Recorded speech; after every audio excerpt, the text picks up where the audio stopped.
Chères auditrices, chers auditeurs, permettez-moi de vous présenter l'une des histoires sur laquelle, dès ma jeunesse, s'est construit mon imaginaire.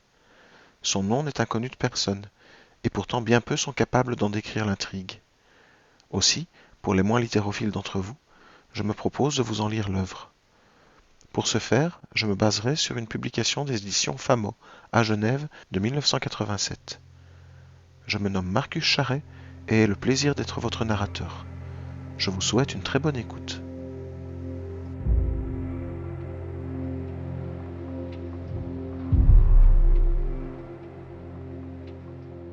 Premier chapitre, dans lequel Phileas Fogg et Passepartout s'acceptent réciproquement, l'un comme maître, l'autre comme domestique.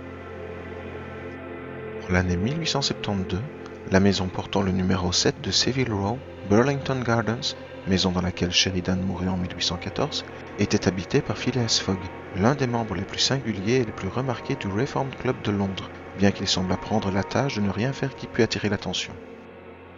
À l'un des plus grands orateurs qui honorent l'Angleterre, succédait donc ce Phileas Fogg, personnage énigmatique dont on ne savait rien, sinon que c'était un fort galant homme et l'un des plus beaux gentlemen de la haute société anglaise. On disait qu'il ressemblait à Byron, par la tête, car il était irréprochable quant aux pieds, mais un Byron à moustache et à favoris, un Byron impassible, qui aurait vécu 1000 ans sans vieillir. Anglais, à coup sûr, Phileas Fogg n'était peut-être pas Londoner. On ne l'avait jamais vu ni à la bourse, ni à la banque, ni dans aucun des comptoirs de la cité. Ni les bassins ni les docks de Londres n'avaient jamais reçu un navire ayant pour armateur Phileas Fogg. Ce gentleman ne figurait dans aucun comité d'administration. Son nom n'avait jamais retenti dans un collège d'avocats, ni au Temple, ni à Lincoln's Inn, ni à Gray's Inn. Jamais il ne plaida ni à la cour du chancelier, ni au banc de la reine, ni à l'échiquier, ni en cour ecclésiastique. Il n'était ni industriel, ni négociant, ni marchand, ni agriculteur.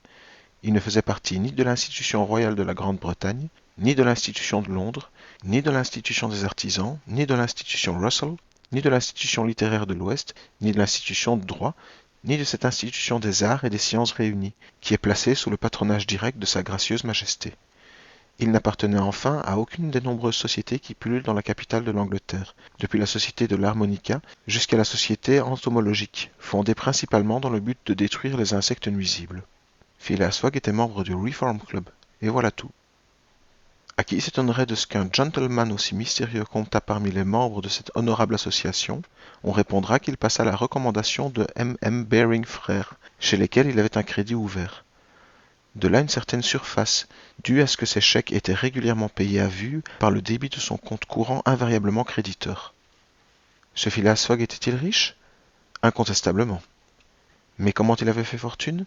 C'est ce que les mieux informés ne pouvaient dire, et M. Fogg était le dernier auquel il convint de s'adresser pour l'apprendre. En tout cas, il n'était prodigue de rien, mais non avare, car partout où il manquait un appoint pour une chose noble, utile ou généreuse, il l'apportait silencieusement et même anonymement. En somme, rien de moins communicatif que ce gentleman. Il parlait aussi peu que possible, et semblait d'autant plus mystérieux qu'il était silencieux. Cependant, sa vie était à jour, mais ce qu'il faisait était si mathématiquement toujours la même chose que l'imagination, mécontente, cherchait au-delà.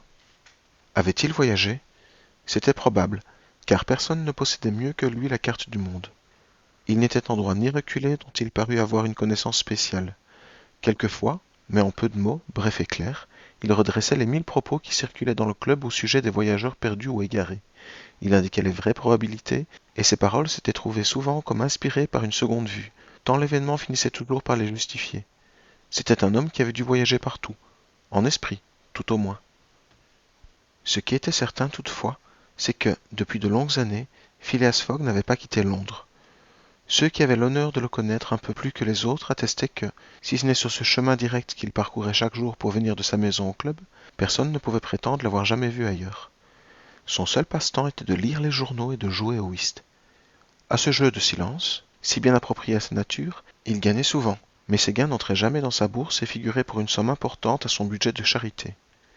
D'ailleurs, il faut le remarquer, M. Fogg jouait évidemment pour jouer, non pour gagner. Le jeu était pour lui un combat, une lutte contre une difficulté, mais une lutte sans mouvement, sans déplacement, sans fatigue, et cela allait à son caractère. On ne connaissait à Phileas Fogg ni femme ni enfant, ce qui peut arriver aux gens les plus honnêtes, ni parents ni amis, ce qui est plus rare en vérité.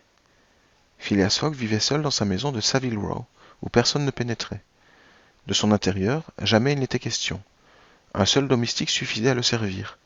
Déjeunant, dînant au club à des heures chronométriquement déterminées, dans la même salle, à la même table, ne traitant point ses collègues, n'invitant aucun étranger, il ne rentrait chez lui que pour se coucher, à minuit précis, sans jamais user de ces chambres confortables que le Reform Club tient à la disposition des membres du cercle. Sur 24 heures, il en passait 10 à son domicile, soit qu'il dormît, soit qu'il s'occupât de sa toilette. S'il se promenait, c'était invariablement, d'un pas égal, dans la salle d'entrée parquetée en marqueterie, ou sur la galerie circulaire, au-dessus de laquelle s'arrondissait un dôme de vitraux bleus, que supportaient 20 colonnes ioniques en porphyre rouge. S'il dînait ou déjeunait, c'étaient les cuisines, le garde-manger, l'office, la poissonnerie, la laiterie du club, qui fournissaient à sa table leurs succulentes réserves. C'étaient les domestiques du club, graves personnes en habits noirs, chaussés de souliers à semelles en molleton, qui le servaient dans une porcelaine spéciale et sur un admirable linge en toile de Saxe. C'étaient les cristaux à moules perdus du club que contenait son chéri, son porto, son charret mélangé de cannelle, de capillaire et de cinnamome. C'était enfin la glace du club, glace venue à grands frais des lacs d'Amérique, qui entretenait ses boissons dans un satisfaisant état de fraîcheur. Si vivre dans ces conditions, c'est être un excentrique, il faut convenir que l'excentricité a du bon.